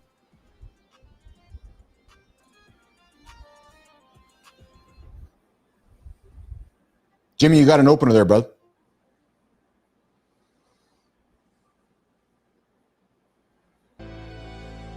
What if you could walk into any room, talk to anyone, and feel your social anxiety just dissolve? That internal monologue of self-doubt, what will they think of me? What should I say? Paralyzes us, making us awkward and hesitant precisely when we need to be confident outward. The brain literally can't be anxious and observant at the same time. The secret is a simple, repeatable action that turns your attention toward the other person, transforming nervous energy into genuine presence. Win the battle in your mind before the conversation even begins. Let's give a takeaway, Johnny, about how we can help somebody right now walking into a meeting today, walking into a room, how they can win a conversation. And not about winning in a negative way, like I got to win, but maybe getting the results or moving the conversation into a place where they want to get it. And I know I'm going to suspect you do this very well. I believe I do as well, which is when you go into a room and you find somebody in that room you're going to talk to, you make them feel seen or heard immediately. You make them feel important, them, not you. There's a key difference, Jon Andersen. I think I agree with you, totally agree. But I think the first step when you're entering, you got to smile. 100%. It tells the room everything's okay. You got to smile. Then when you address that person, then a great way to do it is to compliment them, followed by a question. It's interesting because on my notes here, this exact same thing is the best way you can approach somebody is to give them something nice and ask them a question about themselves. 100%. Yeah, because right away you've made it all about that human and their barriers, their anything that they may have walking into that conversation with you is gone now because it's like, oh, that was quite kind. And now there's yes, so easy, dude. Yeah, it can be so like, hey, hey, I like those shoes, man. Where did you get those? Yes, and you don't even have to know what those shoes are or like. I know. Yes, such a simple skill, yet so difficult for many of us to do, John. Yeah. Well, and I think it's because of a confidence thing. Most of us walk into a new social situation with, I guess you'd say, a lower vibration, a grimace. Yeah. Puts everybody else on their heels. Yes. Which then makes everybody a little awkward when it comes to opening up. Yes. I will say that I probably am guilty of making a resting bitch face sometimes, right? Where my face might not give off an honest, warm, approachable appearance. I will say that I'm mindful of that, and I have to often work sometimes to put that smile on my face. Not the smile, but like the resting kind of bitch face where you see some women, like, you're looking kind of bitchy, which is, I'm not bitchy, I'm just stoic. Maybe that's what it's that's the way you also, you might be in thought too. 100%. Yes. Oh yeah. I'm often in thought. Yes. Yeah. And if you're in thought, you're in many cases, probably most cases, myself included, not really thinking about, what the outside world is seeing, because, we're in some sort of like, for me, when a creative thing goes off, I might look like a statue for a little while. Oh, fuck. Me too. I'm running with like, whoa, what was that? Yeah. I really enjoy going into a room and making somebody feel seen. And I'll tell you something else that I've and here's a tip too. And I'm sure you've done this when you've gotten on stage and spoke at conferences or events, which is when you're on stage looking out at the audience, identifying one or two people in that audience and talking to them and making them stand out from the audience. That's a trick too, that you can make people feel heard. And here's what I found too. You can do with every single human in that audience by intentionally looking at somebody, trying to meet eyes with them, offering that energy, and then going to the next one. You do that over and over and over, you're going to have an audience eating out of your hands. Yeah. You get so many ways to kind of break the tension. Yes. Go shoot a little vulnerability out right away. Yes. So guys, charisma is helpful, but paying more attention to the person across from you is most helpful. Compliment, ask questions. Most importantly, John, curious. Curiosity will help you, quote unquote, win every conversation. Even if it's not about winning, it's about results. Be curious. There's my tip this morning on Mornings in the Lab with Keith, John, and friends. Johnny, what do you got going on today, brother, before I walk you out of here? Well, I've got to continue on with the redirection of my day. So get that squared away. I'm actually kind of excited because it's gonna take some of my focus and put it more into what I was already working on. So I think it's just kind of shuffling the totem pole a little bit. Nice. Nicely done. How was your lift yesterday? It was good. It was really good. Yeah. Good lift, good pickleball. Yeah. I guess it was a pretty strong day overall. I mean, strong, just like, just felt good. What have you learned the last little while? What's shaking in the peptide world with your body, your experiments? Share something new with me. Oh, that's a good question. I know you've been trying some stuff here lately. Everything's kind of right on track. I'm in Mexico, so I don't have my all of my resources with me. Yes. So I'm just kind of working with what I already know. Yes. So, but I'm always researching and learning about new ones and such. So, but I've been what I've been working more on is the business side of it. Where I'm like, I had a really cool meeting yesterday. I'm going to ultimately get into. There's basically three levels. There's the retail, which I'm in right now. Yep. There's the compounding, and then there's the actual raw materials. So I'm actually in process of getting into all three layers. Nice. Fully integrated, full vertically integrated. Yeah. Nice. That's fuck. You get yourself into a fully vertically integrated business. That's what it's all about, my brother. Yeah. Yeah. And it's like because it seems like as soon as I became open and started talking about it publicly, it was like now, it's just people are just coming out of the woodwork, and talking about, opportunities and partnerships and all the stuff. That's pretty crazy. When I opened this door, there's been so many new things that have been put on my plate. Like we got a book coming. We've got, I'm building a robot, but that's really not about, I mean, I suppose that is peptide, but that's more of my coaching business. Yeah. But I'm building this new community, this new platform. So there's just so much stuff coming along, people reach out about t-shirts. So it's been a lot of fun. I like it. It's been, new opportunities and new ventures are fun to me. I know they are. I've really been enjoying watching you do this too, because obviously we've been hanging out now for a little bit, and I've been watching it come to life. And I gotta say, man, I'm really proud of you, and I mean this with most love, all love, obviously. I'm most proud of you for walking towards the fear of starting to talk about this and say, you know what, I'm fucking going to talk about this. I'm going to start talking about peptides, building a business around it. I know this has been a big part of your life, your whole life, or a big part of your life. And I know that there was maybe some nerves walking in a certain direction, but the fact that you've embraced it, I fucking love it, man. I love it. I think the biggest, the biggest reason. I mean, I started experimenting with peptides way back when like BPC was like the kind of, there was only just a few of them. They were just healing peptides. Yes. And but then to kind of summarize the whole journey, we used them, loved them, but then we started to realize it was really hard to find the real ones because these little companies were popping up and it's all unregulated. So, and there was a couple guys who got sick. God damn it, so we had to be careful. So I didn't talk about peptides because I really did think that they were powerful and helpful, but never talked about it because and there's other topics I won't talk about because when people misunderstand what you're talking about, they can go hurt themselves. Yes, exactly. And so then when finally it came to the point where peptides they'd caught enough steam where all of a sudden I realized that I knew a few people. I didn't realize that I knew them. I knew a couple of guys pretty fucking well, and I didn't know that they actually were deep in. And I was like, holy shit. So you actually have, like one of my suppliers is a fucking compounding pharmacy. I mean, they're watched over by the government. You know what I mean? That's how legit that fucker is.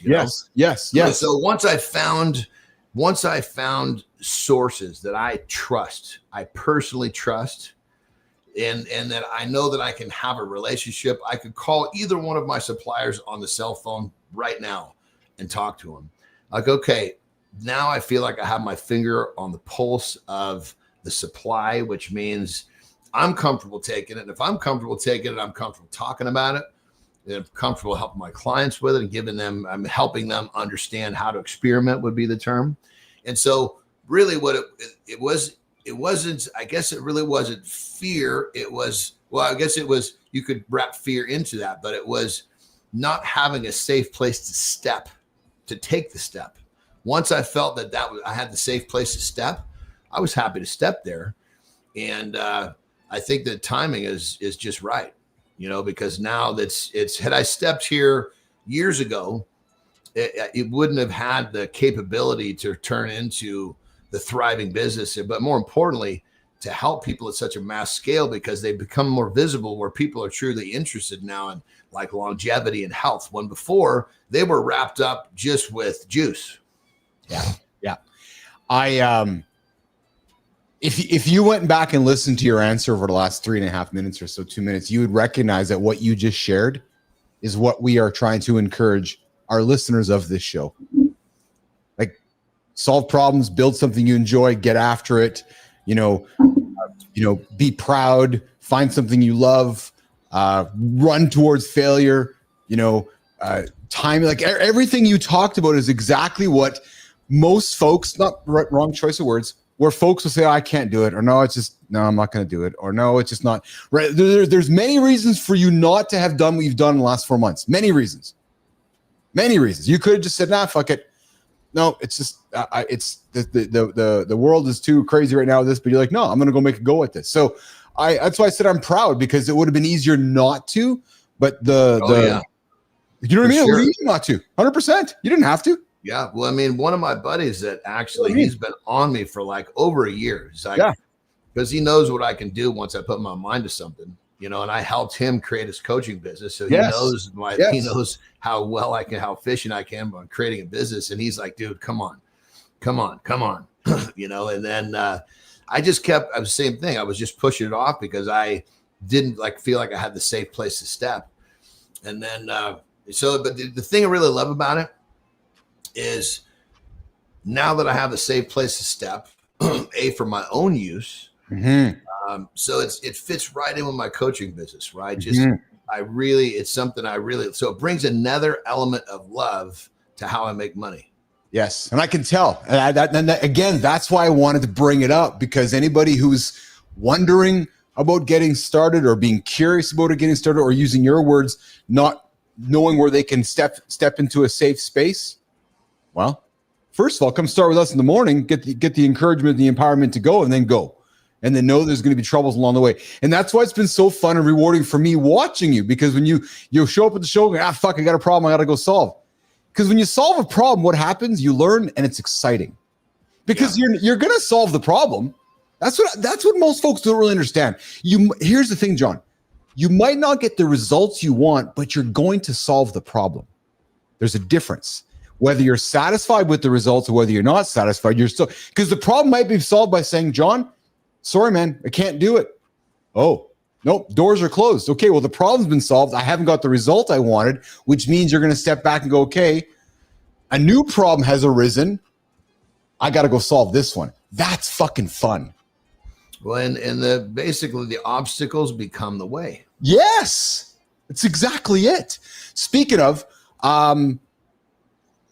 Slon White, who I sent you a text and introduced you to, could use Craig Slon White. I sent you guys a text. I'm supposed to talk to him today, actually. Oh, you are? Okay, good.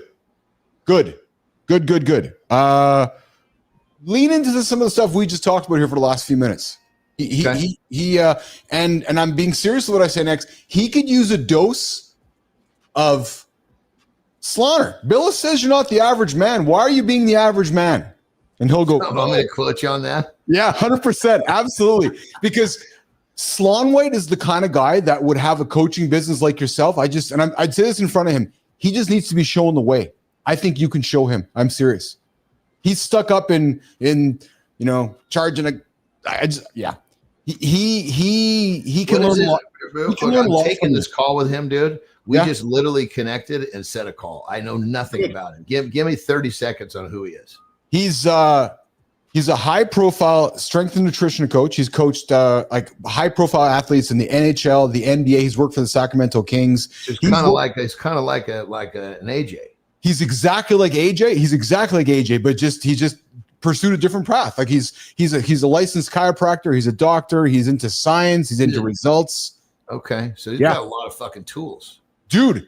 He needs you to say, you got all these tools. I need to show you the path. Because when I said to him, I said, Slon White, you can be charging guys, forgive me, 10, 15 grand a year that want to get their life sorted out. He's like, no, I can't. I go, yeah, you fucking can, man.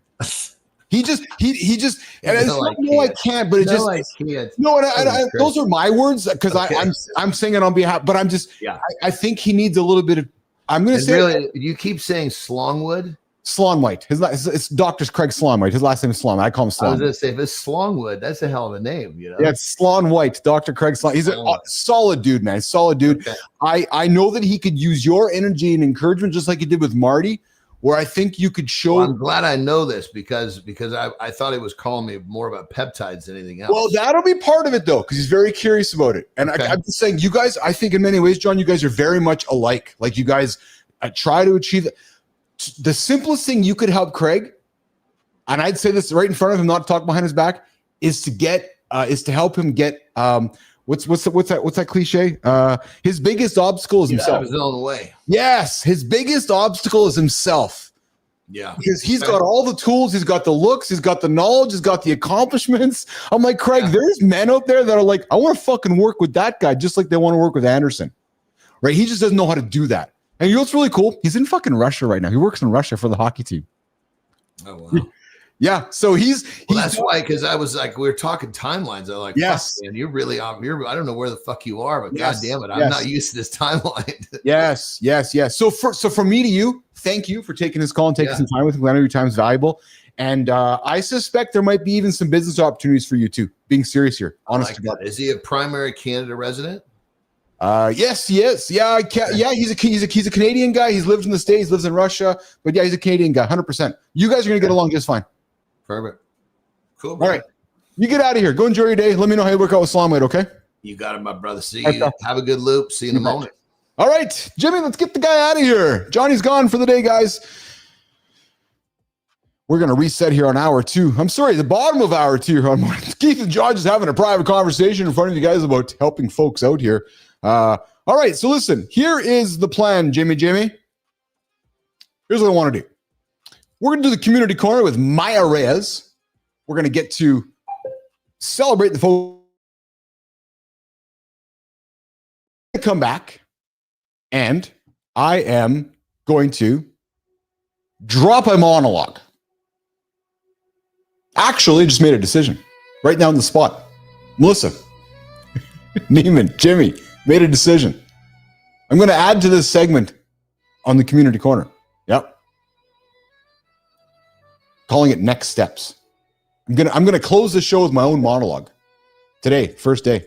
Yeah, true story, just like that. So as community corner wraps, we're gonna throw to Next Steps, and I got a monologue today. We're gonna chat about the new era of intent. I invite you guys to stick around for that. Coming up at about, I don't know, 10, 12 minutes or so. But before we do that, I know Maya has been working her ass off in the community. Jimmy, Neiman, let's get to Maya in the community corner this morning on Mornings and Live with Keith, Jon, and Friends. Ever tried breaking a bad habit and felt like it's fighting back? Today, we've got stories that hit both ends, tearing out weeds, literal and mental. And proving reinvention doesn't have an expiration date. It's that time of the morning, nation, where we connect YouTube, LinkedIn, and Substack on Mornings in the Lab. This is the Community Corner. Keith, let's hear those stories.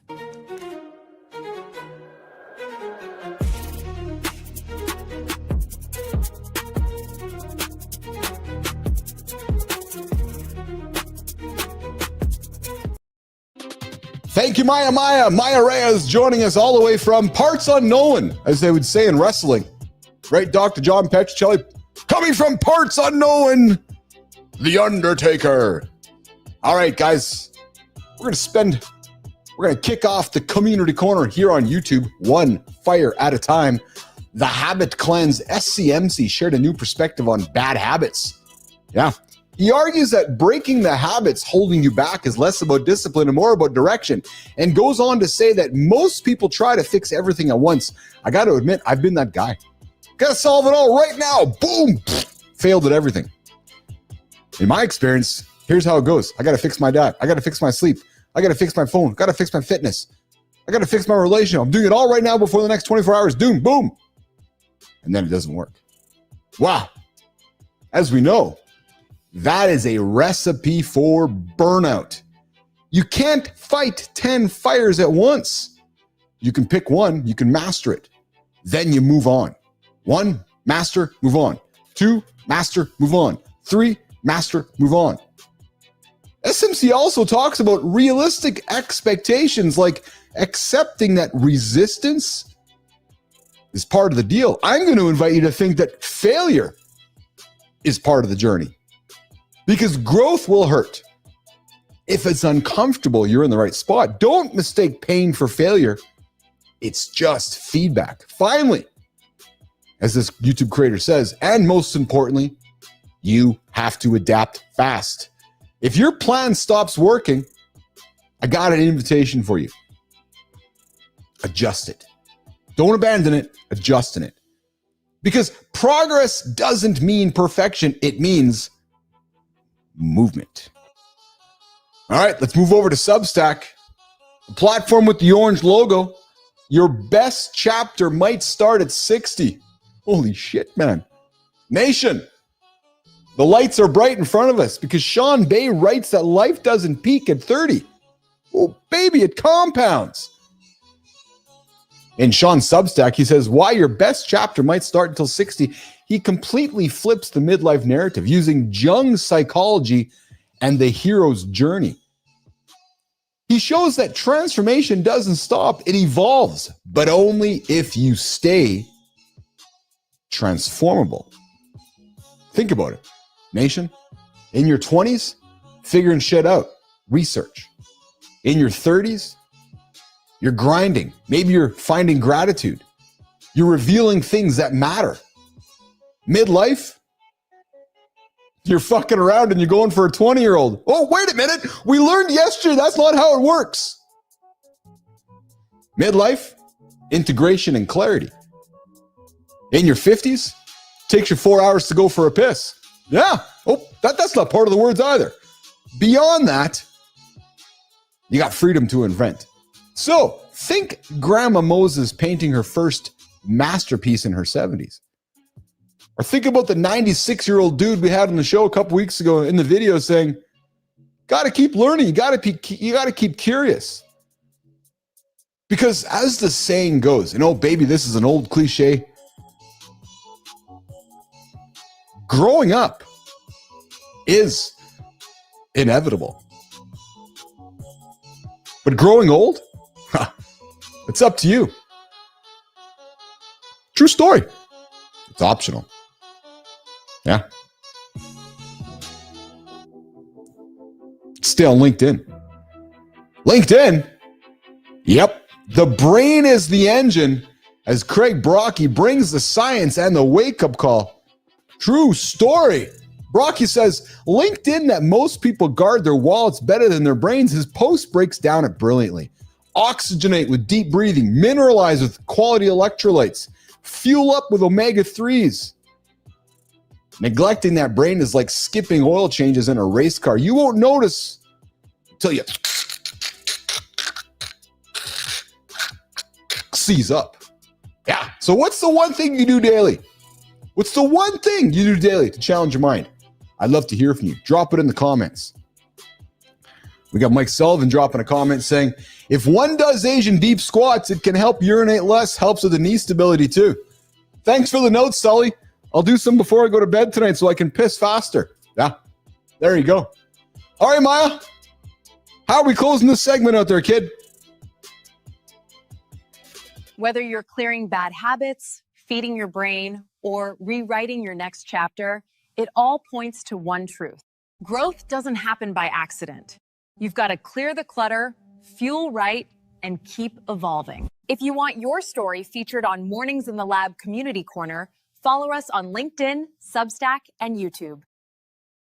And tag us in your next post. We want to feature you right here in the lab.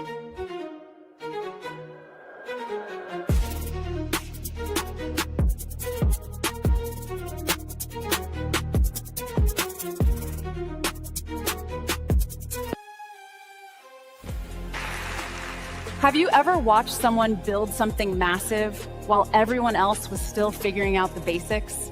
Picture this, a logistics VP in Fargo, North Dakota, quietly cracking the code on LinkedIn growth while working his full-time job. Most creators spend hours each day chasing followers and burning out before anything clicks. But this guy built a system so efficient, it took him just 14 months to grow from 0 to over 23,000 followers. And he did it spending only 1 to 2 hours per week. He turned clarity into his superpower, helping founders and creators stop posting aimlessly and start building influence that actually converts. Mornings in the Lab is excited to celebrate Dustin, the brand strategist you want in your corner.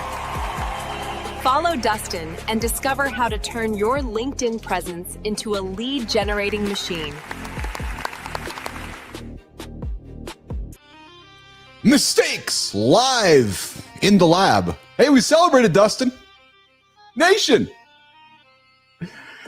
We are right now watching Jimmy and Melissa frantically just type in the old messages here. It's okay, Jimmy. It's okay. All right, guys, we're gonna put our creator spotlight on hold here for today. I'm gonna suspect we're gonna do that, guys, and we are going to pivot to what I'm gonna call next steps. So, Jimmy, we'll keep moving forward, brother. All good. All right. 100%.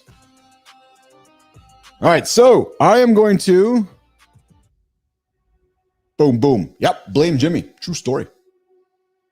All right, guys. Hey, I teased this at the start of the show here. I'm going to wrap up Mornings in the Lab today with this one. A brand new segment I'm calling Next Steps, a closing monologue on the show. And it goes something like this. The new era of intent. Guys, you don't even know, but your lives changed this week. What does the handsome chief like to say? What's he like to say, Sully? True motherfucking story. You guys know why I say true motherfucking story? I'll tell you why. It's my mantra. It helps me believe I can do anything. True motherfucking story. I go look in the mirror. I say that to myself. It gives me goosebumps because it helps me believe. It helps me believe anything is possible. That is a true motherfucking story. But what I want to talk about right now is how the world has changed and how it's changing in front of all of you right now. And I invite you to put your ears up and listen in on this one. For 20 years, Google owned intent, right? You typed what you wanted. It told you where to go. It was simple, profitable, and Google was the perfect middleman.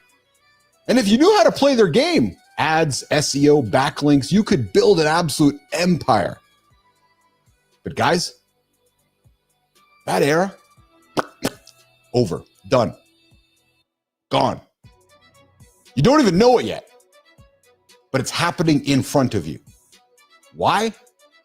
Because ChatGPT now owns intent. I rarely, if ever, use Google anymore. And I could only imagine many of you are the same. And if you told me that as little as 3 years ago, I would have laughed you off of any call we'd have. But this time, it actually does feel different because ChatGPT doesn't send users to a business, to a website. Hear what I'm going to say next. ChatGPT has become your business. Think about it, nation. It doesn't recommend a solution. ChatGPT is the solution. That simple single shift that I've just said to you is going to wipe out entire industries. Y'all just haven't realized it yet. Think about this for a second. First, ChatGPT came for education and reference sites. Ask yourself this, good time. Why would you click through 10 pop-ups when it can teach you right inside the chat? Now, ChatGPT is coming for software. A year ago, we were given tools that would redefine coding and building software. This week, they just launched a tool that will do it themselves. A new generation of AI tools that can build faster, smarter, and cheaper. Remember when, nation, we used to Google how to do my taxes. And what would happen, you guys? Well, you'd end up on TurboTax. Well, soon, you guys know where the story is going. ChatGPT will just do your taxes inside the chat. Design, making creative, same story. Why open apps like Photoshop or Figma or Google Photos when you can type or voice inside of the app and it does it all for you? Make me a cinematic routine of a Sora. Make me a video of the handsome chief with Santa Claus, as Good Time did yesterday. Thanks, brother. I appreciate that. That's funny shit, man. And then what happens, you guys? It just does it. So, how did the world change this week? Did you notice? ChatGPT this week rolled out apps. Yep, apps. The same apps that you've grown up using on your iPhone for the last 15 years. People are celebrating Spotify inside of ChatGPT, Booking.com, Canva. And guys, here's the truth. It works exceptionally well.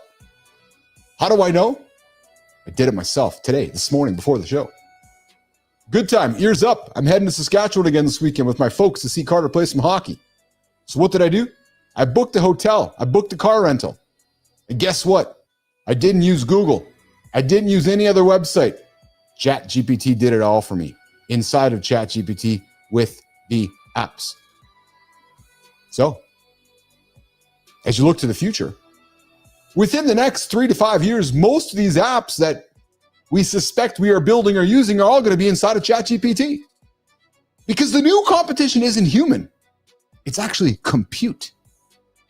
In the old world, Google didn't build every business it could have replaced because human capital was finite. Well, this is different. OpenAI doesn't have that problem because what it does, it just spins up more computers, more GPUs as they call it. And Sora, like I've been talking about with you guys this week, oh man. Again, think about this. Ears up, nation. Good time. What's the Sora clip right now? It's 10 seconds. 15 if you're in pro. How long is it going to be before 10 seconds becomes 10 minutes? How long does that 10 minutes become 1 hour? How long does that 1 hour become 2 hours? In a few years, Sora will be competing with TikTok, YouTube, Netflix, and Hollywood itself. Any company made purely of code is in trouble. Any company made purely of code is in trouble. Adobe, Notion, Salesforce, DocuSign, any of the digital tools you are using today is in trouble. Think about this. Think about it. As we approach the end of the year, ChatGPT will look nothing like what we thought it was 6 months ago. If you're building a pure software company today, it would be like opening a Blockbuster in 2007. Think about this. Infinite scale, zero marginal cost, no mercy. Think about this, you guys. Tools like Grammarly. Why do you need it? It's already built into the app. Expensify. Just upload your receipts to ChatGPT. Why do you need Calendly or any calendar service when ChatGPT can just find a time for everyone? Why would I organize my stuff in Notion when ChatGPT will just organize it all for me? Why would you need stock photos? Why do you need a camera when you can generate it instantly and immediately? Why does a travel site exist on the internet when you can do it all with words or an ask, including booking the entire experience? Nation, you don't have any idea what's coming. Because if your product you're building, or if your product you're selling, if your product you're working with only lives in bits and zeros and ones, it's next. So, here's the question. Here's the question all of us are considering as we're building our businesses and moving through the new world of today. Who survives? And here's what I enjoy about this conversation, or this monologue, as I should say, and why I'm comfortable having it with you. I'm like the 96-year-old dude talking about longevity, not the 20-year-old talking about longevity. Nation, I've been here for a while. I built an old social media company, mirroring much of what's happening today and tomorrow. I've spent the last 2 years living in the world of AI, real-time live conversation, podcasting, creating content. It's easy for me to see the future. It's easy for me to see 6 months, 12 months ahead. I live in this world 20 hours a day. So, who are the ones who survive? I'll tell you who are the ones who survives. The businesses with moats. Real, tangible, human, or regulated moats. Let's look at some of these companies. Amazon, atoms, not bits. Read between the lines in the things that I'm saying. Spotify. What does Spotify sell, you guys? Rights, not remixes. We've been talking about Airbnb recently. Everything with Airbnb can all be done within ChatGPT except for the relationships. Airbnb, relationships, not listings. Stripe. Sure, Stripe processes payments, but what are you actually building is trust and compliance. Apple, hardware and habit. Nation, The pattern is brutal, but it's very clear. If you exist purely in code, you're going to be replaced by code. And there's one other company on that list. And it's called Mornings in the Lab. The Mornings in the Lab live network. Mornings in the Lab with Keith, Jon, and friends. Humans, live conversation, and community. Everything we do here can largely be achieved through ChatGPT. The information you can receive is instant, relatively easily accessible, instantly digestible. But what you don't get from ChatGPT is the experiences that the handsome chief shares, or that the experiences that the human experiment Jon Andersen shares. Again, if you exist purely in code, you're going to be replaced by code. But if you touch the physical world, if you have the conversations with real human beings, which is why I've been so diligent at putting systems in place to scale this. Nation, this isn't the next wave of opportunity. What you're seeing right now is the great consolidation. And I would invite you to consider this, nation. Google, for many years, has been charging rent around your intent. And today, this week, we've just opened the doors to what's happening next, where OpenAI is collecting the profits from yesterday's intent. That's your next steps with me, the handsome chief, Keith Bilous, right here on Mornings in the Lab with Keith, Jon, and friends. Looking at the Sullivan's comments, ChatGPT can't make one laugh spontaneously and healthier like MITL. I'm with you, brother. That's what we're trying to do here. There's no B's in AI. Nature was and will be here without us. I'm with Bernard. Bernard's got a good business, guys. You want honey? Go connect with Mr. Artis, the resident beekeeper, the resident community leader here on the Mornings in the Lab community, Bernard Artis. We got Adam Holroyd right now making all my training videos with Vale. I'll have to check out the new Sora. I'm with you, Holroyd. Hey, Holroyd, I'll tell you right now, man, Higgsfield, if you haven't been there yet, I can't encourage you enough to lean into the platform. They're great, man. They got every tool imaginable. Sora is in there. Veo is in there. Dance is in there. It's all in there. And very simple to use. And Holroyd, true story, man. If there's any value that I can offer to you, whether it's help, whether it's tips, ticks, tricks, whatever it is, let's chat, man. I know I've been trying, or obviously not that, would love to do whatever I can to support you. What I'm trying to say is I would love to do whatever I can to support you. Hit those goals with your training videos. So let me know if I can help, okay? Send me a text, shoot me a note, and whatever I can share, I would love to do that. All right, guys. What are you doing? I'm holding my chain.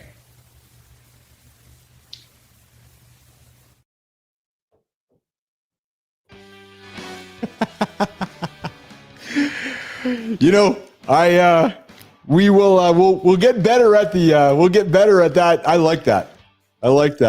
Yeah, the nun was here in the lab with me holding my fucking chain. I was holding the chain. That was made on Sora. Yeah, and Holroyd, I'm even happy to provide you access, Holroyd, if you want to try Higgsfield out to make your world a little bit easier. Happy to do that for you, brother. So let me know whatever I can do to help. I would love to do that to make what I'm enjoying most about Higgsfield, Adam, is that it's got everything in there. Like it's actually it's like Costco, one-stop shop. Every tool is in there, and relatively easy. Pricing is very affordable, and it's a great platform. So happy to do whatever I can to support you with that along the way. All right, guys, looking at my outro here. Going to get to it here. Yes, there it is right there.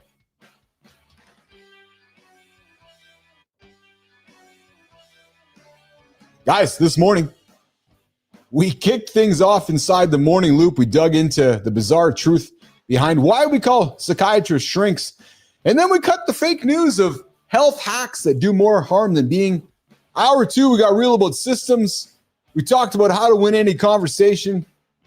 And hey, if you got value from today's show, I invite you to hit the like button, subscribe to the channel, drop a comment. I gave you a little monologue on intent and how the world is changing. I can't encourage you enough, you guys, to lean into what's happening in ChatGPT. If you're not there, you're going to get left behind. You are going to get left behind. Tomorrow, we're going to come back with a stack lineup, guys. We're going to settle one of the biggest debates in men's nutrition, almonds versus walnuts. Yeah, we're going to talk about what actually happens when men listen to women. Plus, Morning Success Blueprint. Help you actually break down how to set goals that actually stick. And to wrap it all up, we got some nostalgia. 12 household items. Yeah. So come join the show tomorrow, guys. Get up, get after it, because tomorrow morning, we're back to build more momentum. Nation, we'll see you guys in 22 hours. Right here, live. LinkedIn, YouTube, and X. Mornings in the lab with Keith, Jon, and everyone else.